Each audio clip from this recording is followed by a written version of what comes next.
Lauren made a really profound impact on me when I was over listening to her at the TED Talk.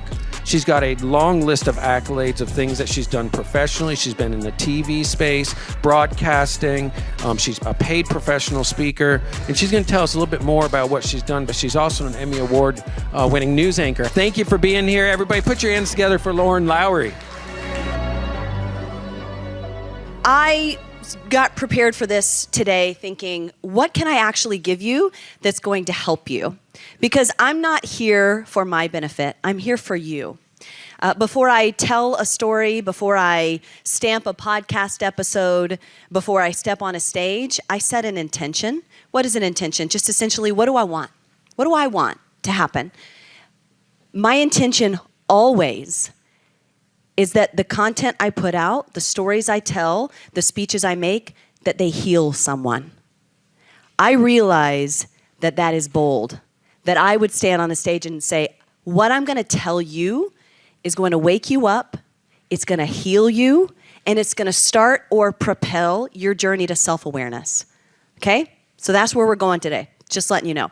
I'm going to tell a few stories. You're going to write a few things down. We're going to talk a little bit, but the intention is clear. Okay, so yes, I am Lauren Lowrey. I'm an Emmy Award-winning news anchor. You best believe when I finally won that Best Anchor Emmy, it was like, hallelujah! That was a long time coming, and I've been in television for almost 20 years.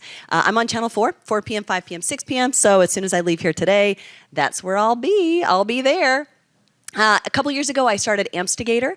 It is my video podcast, and I was very proud within a few months of launching it. Top 10% most shared podcast globally. And when I got that back, it was like, whoa, more than people just in Nashville are watching this and listening to this. So that's pretty incredible. Why does it matter? It just means that I am an expert in on-camera communication. I talk for a living. I literally talk for a living. When I was in 4th grade, I got in a lot of trouble for talking. So it's funny that now here I am on the backside of that, or maybe in the middle part of my life, right? Not the backside, the middle part, and I'm actually making money to do it. But it's my honor to be here with you guys. Let's see if I know how to make this work. Okay, we are going to ask some questions today. You have your sheet. Everybody had a pen in your seat as well. And we're going to start filling in the blanks. Bottom left-hand corner, okay, this is not starting at the top left. This is starting at the bottom left. Who is the authority in your life? It's not singular. It can be multiple. I want you to write down every single person or entity or society or company or business, whatever pops up for you, that you take what they say as Bible, or you take it as gold. Whether it's your 4th grade teacher who says, wow, Lauren, you really talk a lot, you're going to detention.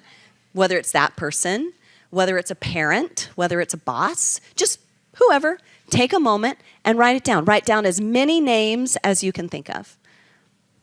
Anybody, anything that has authority over you, write it down in your bottom left-hand corner.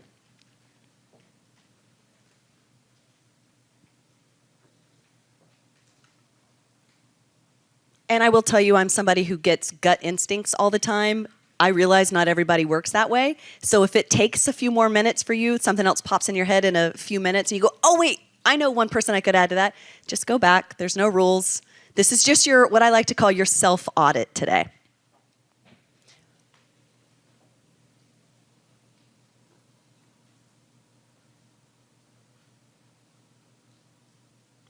Okay, I see some eyeballs, so I'm going to keep going. Let's go to the next bottom right corner. What do you want? What do you want? I'm going to give you less than 3 minutes to answer this question. It's a question that took me 6 months to answer. So I see your face in the back. You're like, what do I want? What do you mean? I can't answer that. We're going to answer that today, or at least get you on the path toward answering that.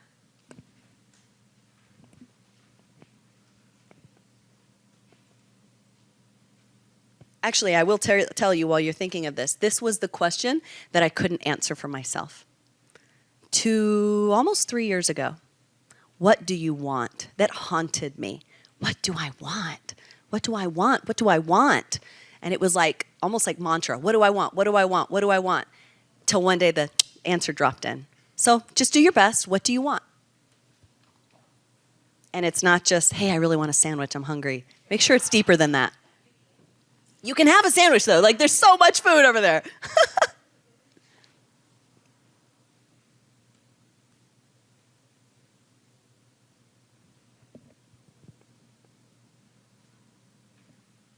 I think silence is so powerful. I love just watching you guys think and look and think and write and look and think.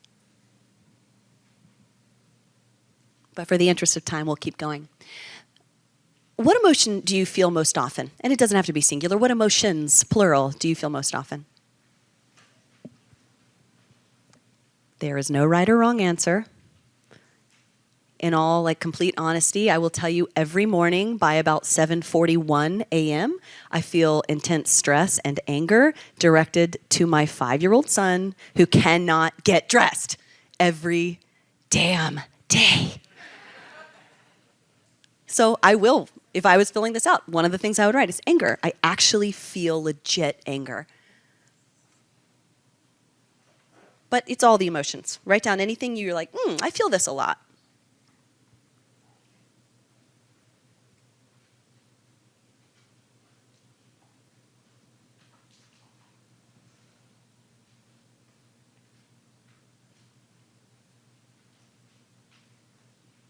You guys are doing so good right now. I'm so proud of you.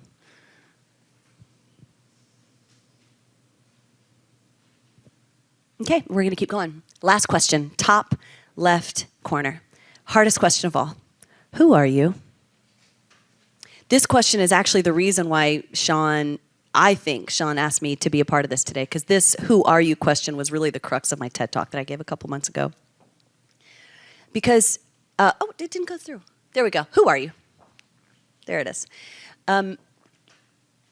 Yes, I am a news anchor. Yes, I'm a mom and I'm a podcaster. I do all these things. But at the center of all of it, I know actually who I am. So I want you to write down who you are. No right or wrong answer. Just write down whatever comes to mind.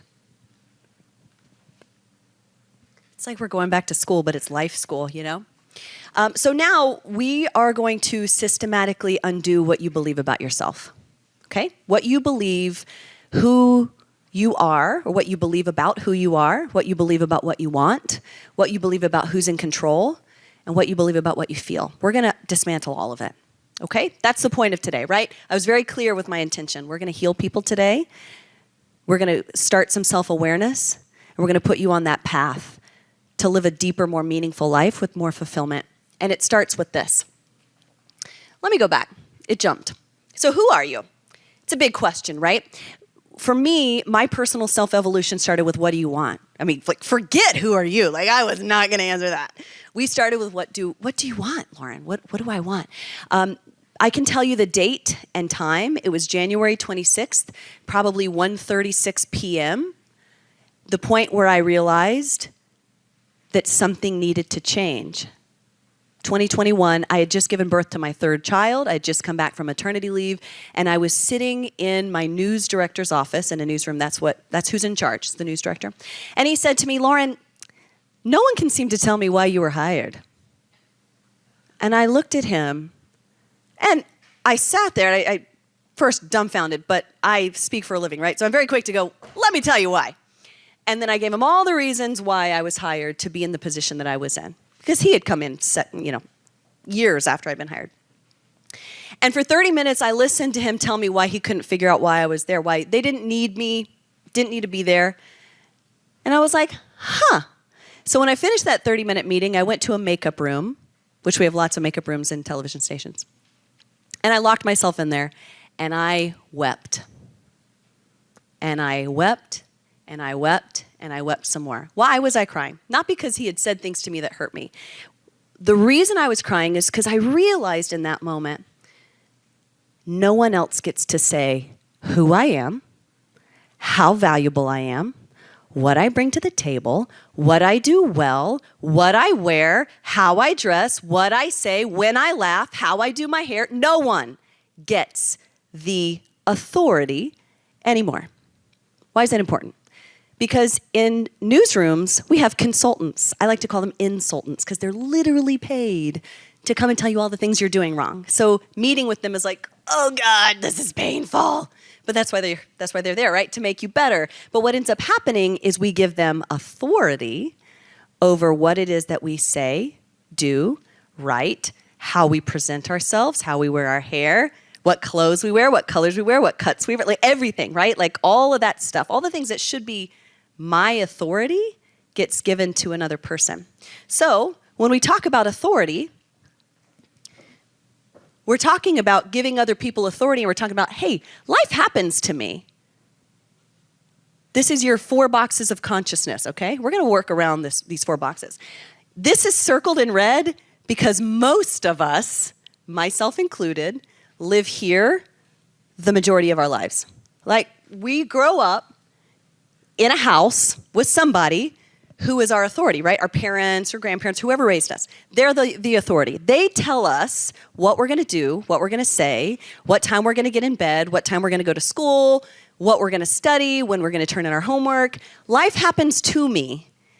Life happens to me. I am the victim of my life because I gave the authority to someone else. Who wrote the word me in their box of authority? 1, 2, 3, 4, 5. You are A+ students.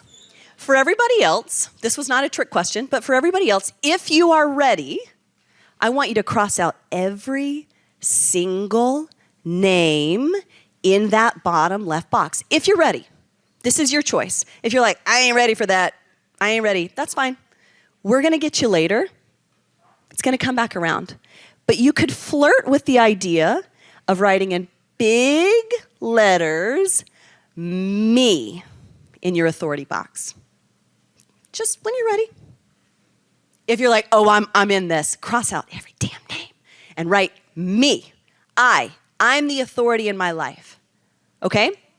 When we decide that, for me, that life-changing moment was, again, January 26, 1:36, 7 p.m., when I said, oh, no, life ain't happening to me no mo'. No one else gets to tell me. Because at that time, I was 36. I just had my 3rd kid. I was like, this ain't how this works. Life doesn't happen to me anymore. I'm moving over here because I make my life happen. So what do I want? I don't want what everybody else has been telling me to want. I don't want what my parents wanted for me, which, God bless them, that's how I got this far. But I don't want what they want anymore. I don't want what the consultants want. I don't want what the news director wants. I don't want what the GM wants. I don't want what this pastor wants. I don't want that. What do I want? Because I make my life happen. Has anyone else had a turning point like that? I can't be the only one. Thank you. Yes, because at some point you're like, not no mo. We're not doing it. No more. Seriously. Well, I mean, for me, my whole career has been pain. It looks like glamour and makeup and heels and pretty clothes and talk. It's been pain. It's been a lot of stuff to heal from. Because what my industry does is they want to give you a picture that convinces and, my word, manipulates you. That ain't truth. This is truth. Where you are in your life is truth. And what are we doing today? We're healing people. We're driving you deeper into the truth of who you are. So where are you? Maybe some of you are already seeing yourself. If you're still in this is victimhood. If you still have other authorities in your life, you're saying life happens to me. But if you're like, no, I'm past that, Lauren, hallelujah. Now you might be here. I make life happen. What? I'm in charge. I'm in control. I'm in charge of how many sales I get. I'm in charge of who's on my email list. I'm in charge. Me. I get to do it. There's something funny, though, that starts to happen when you begin to over-index on what you want. Because I don't know about you guys, but when I think about like, oh, God, I want this so bad, I feel it here. So another thing that we're going to do today is I'm going to make sure that you have awareness of what's going on in your body. Because we get so disconnected. For me, want is here, like top stomach.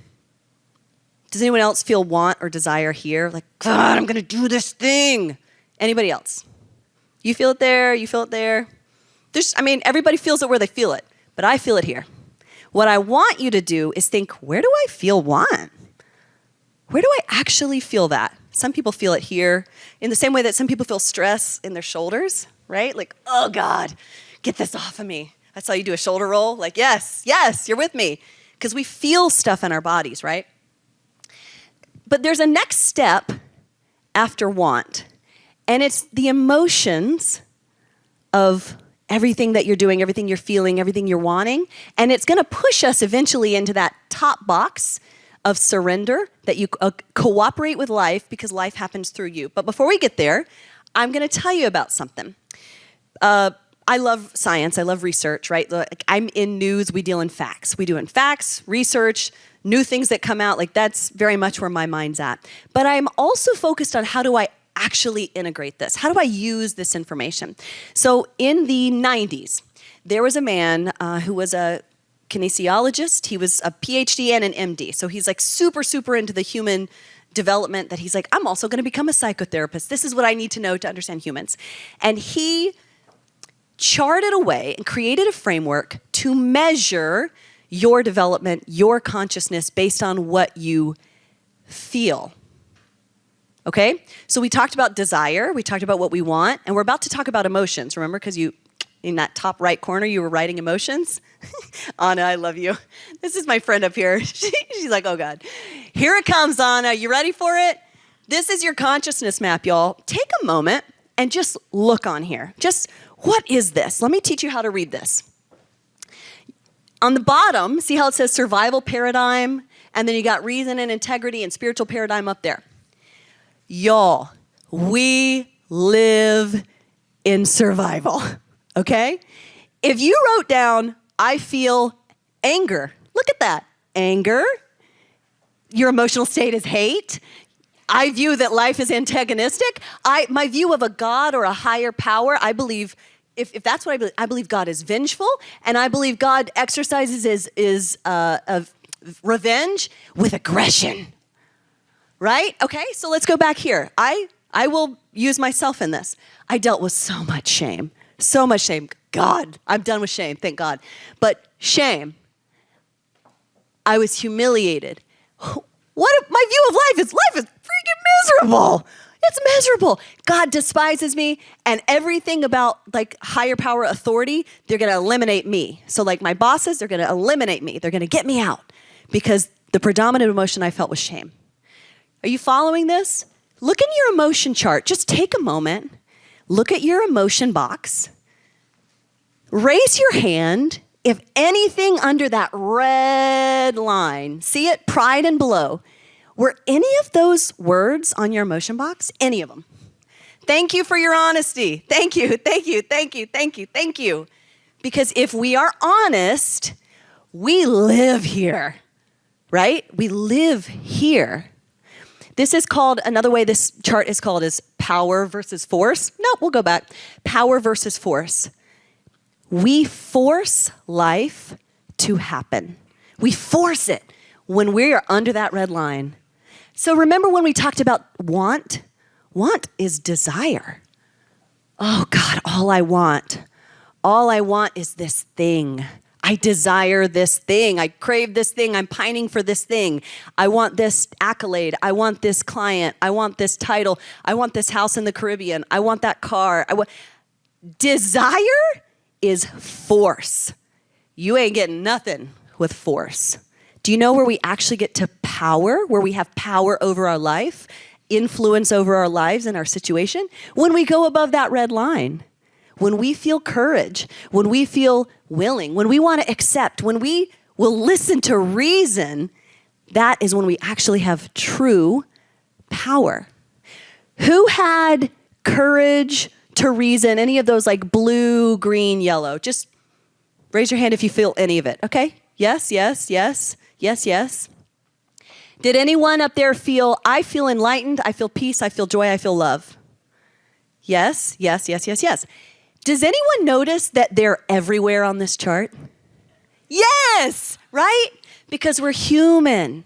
Nothing about our experience is linear, right? So like I can feel intense love for my kids, and then in an instant be dropped into anger. What?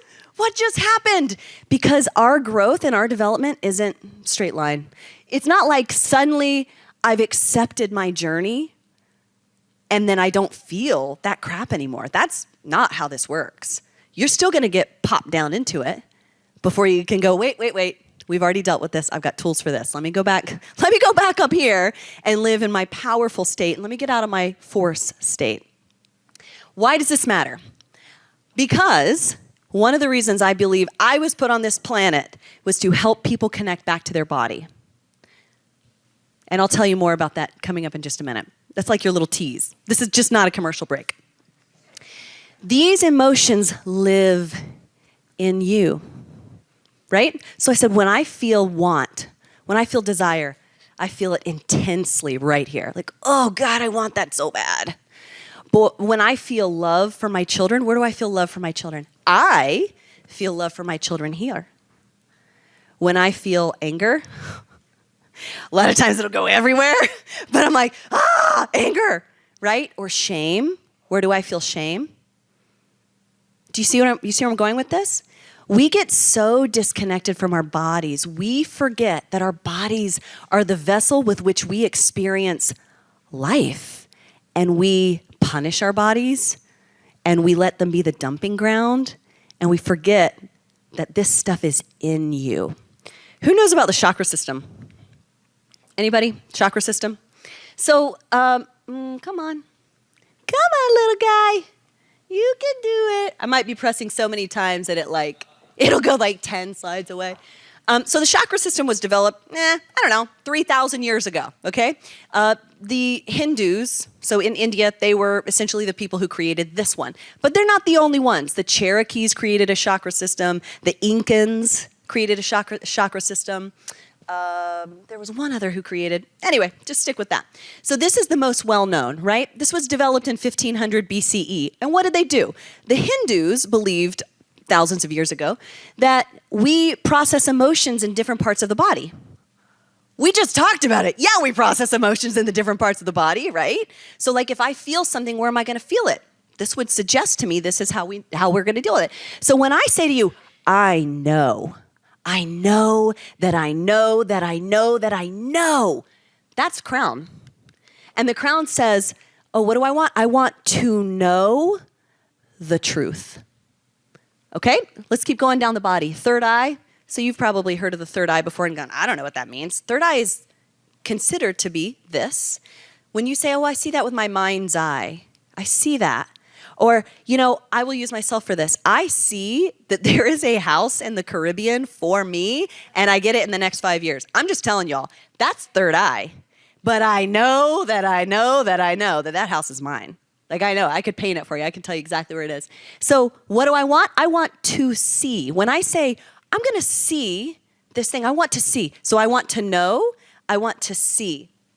When we go to the throat says, I say, I speak. So when I speak truth about myself, if I said something that is a lie about myself, for example, hey, Lauren, do you want to go watch Monster Truck Jam at Nissan Stadium? And I went, yeah, okay, I'll go with you. Gunk, we've closed down the throat. So the chakras in this system can be opened or closed, right? So nope, I don't want to do this. I just lied about what I actually want to do, so now we're not using the throat. The throat says to speak. So on your wants, if you wrote anything that starts with to know, to see, to speak, to love, to do, or to win, solar plexus, I do, is that seat of will. If I want to do, I want to achieve, or if I want to feel, or if I want to be. If you wrote anything that started or could be modified with these verbs, I want you to just put a little check mark by it. Yep. And then if you wrote down anything that does not start with any of these words, cross it out. If you wrote, I want something, if it is outside of yourself, cross it out. Because these things are cultivating an inner environment. So what are we going to cultivate inside? My ability to know, my ability to see, my ability to be. my ability to feel, my ability to love. So people ask me all the time, because one of the things I do, I teach intuitive interviewing. I also teach on-camera authenticity. And people ask me all the time, well, how do you be authentic on camera? How do you be authentic on camera? And I am fully aware that when you ask a news anchor to speak on stage, the expectation is that I'm going to speak about, here's how you're going to do on camera. Let me just tell you, I spend 95% of the time telling people about this and about whatever that last one was, which I can't get to now. Anyway, the emotions. Why? Because there is no technical solutions for energetic problems. I know, come with me. There are no technical solutions for your energetic problems because people aren't quiet or clear enough to see truth. You come to me asking me, Lauren, how am I going to be better on camera? Lauren, how do I get more authentic on camera? Lauren, what do I say? What do I wear? What do I do? How do I act in front of that camera? Do you know the answers to any of these questions? Because if you know the answers to those questions, it's all right there. What you put out is what comes from within. This is not lip service. This is why I said the intention is to heal, to wake you up, and to drive your awareness of yourself much deeper. Because you will not find success if you're just focused on this and this. And how do I say, wait, let me take two again. Okay, let me take three. No. Because what you do, what I've realized after, God knows, almost 20 years as a news anchor, people hold everything they believe about themselves in their body. I'm working with a woman right now that, God, it just makes me want to roll my shoulders. Every time I'm with her and every time I watch her on camera, she's like this. Her shoulders are rolled and she holds her hands really tight. And I'm like, whew, girl, like you make me want to have a glass of wine. Can we just chill a second? Like your body is so full of stress.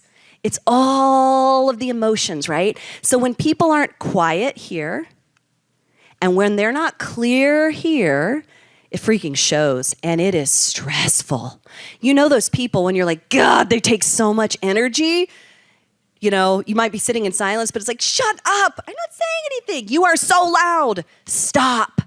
Because people aren't quiet or clear enough to see truth. How do we get on camera authenticity? By quieting the mind, clearing out the body, recognizing the things we feel, and actually honoring those things. So I want to get you to that last question. Oh, well, let me tell you this. This is why I am the poster child of what I'm talking about. I've nearly died multiple times. And it's because in every situation, it's because I didn't listen to what my body told me until it was like 11th hour, like, hey girl, this isn't looking so good. Maybe you should listen to me now. So in 2018, after the birth of my second child, 5 days after he was born, I had to be rehospitalized because I nearly died with a condition that's called postpartum preeclampsia. It affects 700 women a year. Think about that. There's 350 million people in this country, more than 4 million live births every year. And that year, I was one of 700 who almost died from postpartum preeclampsia. What did I feel at the time of my pregnancy? I can tell you quite clearly. It came right after a nervous breakdown, literally. I felt despondent and I felt hopeless. And my desire at that time was to make more money because the people who were my bosses at the time, the authorities at the time, right? The people I gave authority to over my life, they wanted to pay me this. I wanted this. We had a grave misunderstanding. It's actually why I'm in Nashville, funny enough. And that was one of the times I almost died. And I almost died because the hospital staff didn't listen to me. I said, I feel like I'm dying. They didn't listen. But I knew my body, and my body told me what was going on. So that was 2018. But I didn't learn the lesson, okay? I didn't learn it. So here it comes around again. That's the funny thing about life, right? Like if you don't learn it, it's going to come back around. Don't worry. You're going to get yours.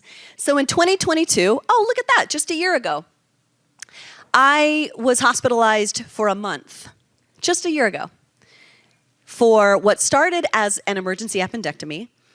Then it turned into a rare instance of an abscess. And the whole care team was like, oh, this was so rare. This never happens. And I'm like, hey, what if this happens again? They're like, it won't. It doesn't. It's so rare. A week later, I'm back in the hospital for a second abscess. Y'all, the size of an orange on my abdominal wall. It turned out to be an antibiotic-resistant bacteria.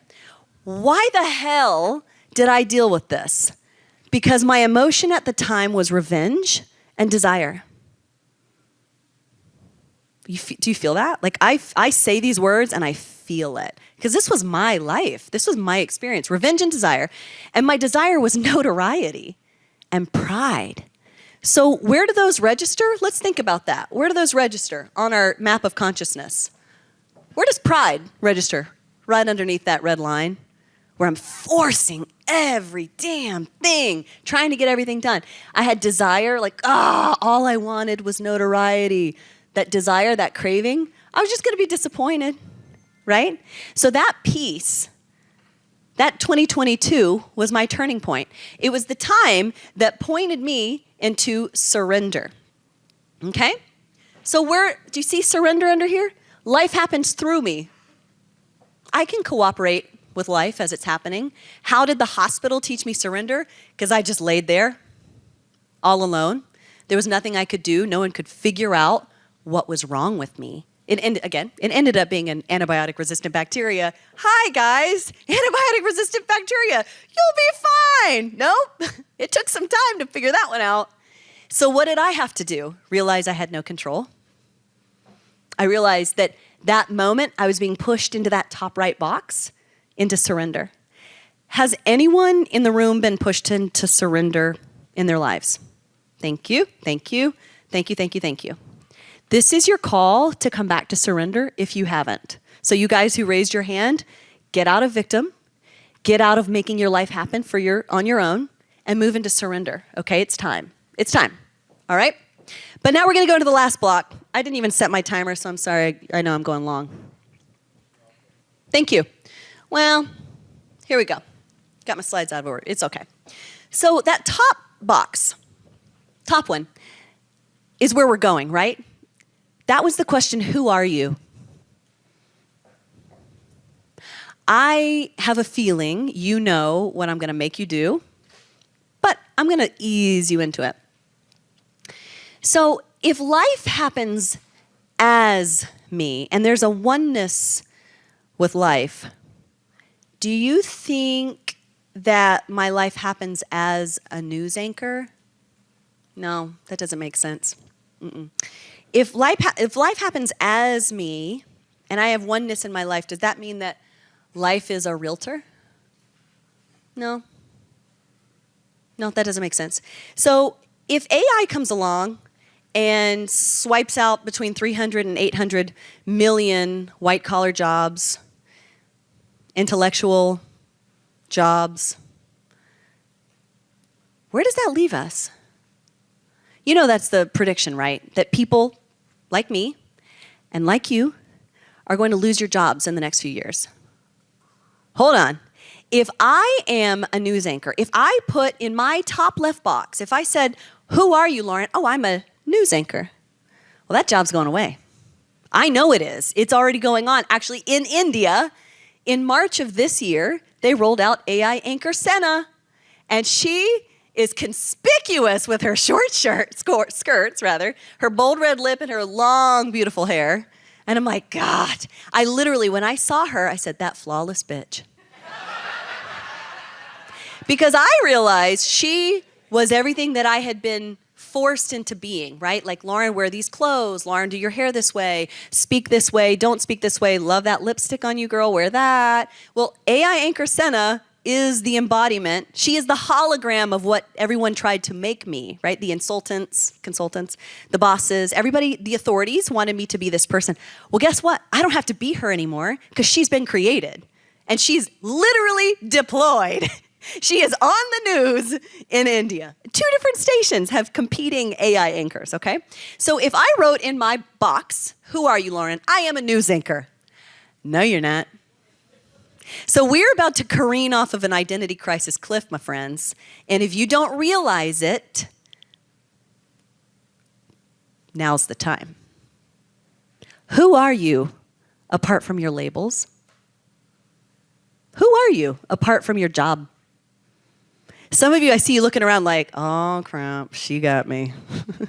How uncomfortable are some of you right now? You don't even have to tell me, I see it. I see it. Your silence is deafening. If you wrote any kind of label, anything that goes on a business card and it's in that box, scratch it out. Ooh, some of you aren't ready. If you wrote anything that's something you would put on a business card for who are you, scratch it out. The awareness I'm bringing you today is that you are so much more than the labels that you've put on yourself. Yes, I'm a sister. Yes, I'm a mom. Yes, I'm a wife. Yes, I'm a news anchor and a podcaster and a friend. That's not who I am. I am a sacred rebel. I'm a passionate seeker of the truth. What is the truth? The truth is that everything else, that doesn't matter. What matters is that you're being forced into this awareness. You are the authority. What you want could potentially kill you, so just be careful about it. You are being called into surrender, and who you are determines where you go. So if you say to yourself, like that limit, I'm just a realtor. I might be a damn good realtor. I might be a damn good mortgage lender. That ain't who you are. So until you cultivate a deeper awareness around who you are, what you bring to the table, what your unique gifts are, because we all have them, until you figure that out, why are we even having a conversation about on-camera authenticity? Authenticity is when you understand that's the work we all have to do. And we hit it at different times. Some people hit it in their 20s, and I'm like, God, I'm so jealous of you. That's amazing. I had a terrible time in my 20s. I wish I could have figured that out. Right? I'm curious if anyone has any questions right now, because some of you guys are like, whose mind have I blown? Who's got some healing? Thank you, I appreciate that. Who's had just a little bit of awareness around? Let me tell you all, this is time release. So this might hit you tomorrow morning on your walk, or it might hit you in a couple of months when you realize, oh, well, my mom said I'm too sensitive, and so now I just second guess myself all the time. My mom's the authority? No, she ain't. I love her. She's not. You are. It's on you. It's on you to decide who you are, what you want, what you feel, where you feel it in your body, and where that takes you.